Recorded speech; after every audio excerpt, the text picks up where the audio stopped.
لله رب العالمين الذي خلق الموت والحياة ليبلو عباده أيهم أحسن عملا، والصلاة والسلام على إمام المتقين وقائد الغر المحجلين سيد الأولين والآخرين وعلى آله وصحبه ومن اقتفى أثره ولزم سنته إلى يوم الدين. أما بعد، معشر السامعين، إن خير الحديث كتاب الله، وخير الهدي هدي رسول الله، وشر الأمور محدثاتها، وكل بدعة ضلالة، وكل ضلالة في النار.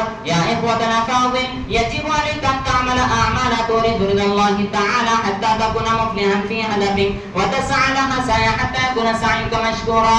فانتهز هذه الفرصة التي أتاحك الله إياها وازرع بها للآخرة، وكل شيء تزرعه في الدنيا تحصده في الآخرة.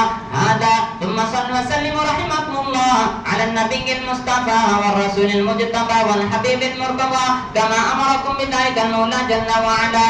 فقال تعالى قولا كريما: إن الله وملائكته يصلون على النبي يا أيها الذين آمنوا صلوا عليه وسلموا تسليما.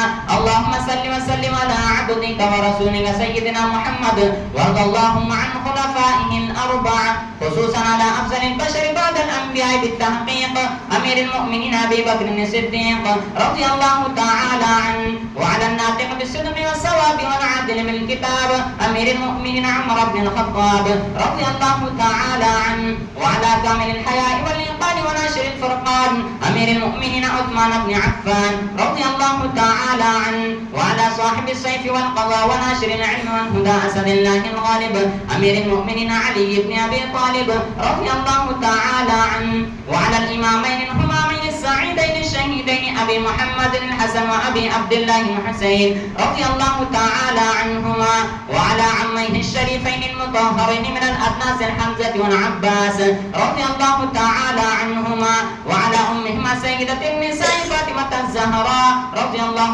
تعالى عنها، وعلى الستة الباقية من العشرة المبشرة وسائر الصحابة والتابعين رضوان الله تعالى عليهم أجمعين.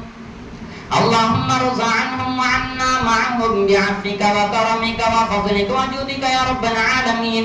اللهم أعز الإسلام والمسلمين وأذل الشرك والمشركين.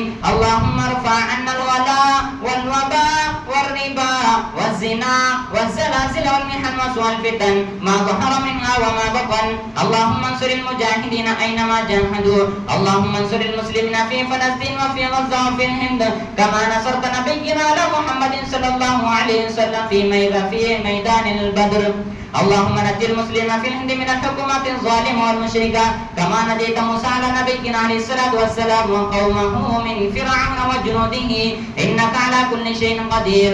اللهم آمنا في أوطاننا يا سميع الدعاء إنك سميع قريب مجيب الدعوات برحمتك يا أرحم الراحمين. عباد الله رحمكم الله، إن الله يأمر بالعدل والإحسان وإيتاء ذي القربى وينهى عن الفحشاء والمنكر والبغي يعظكم لعلكم تذكرون. فاذكروا الله على نعمه واشكروه على آلائه ولذكر الله أكبر والله يعلم ما تصنعون.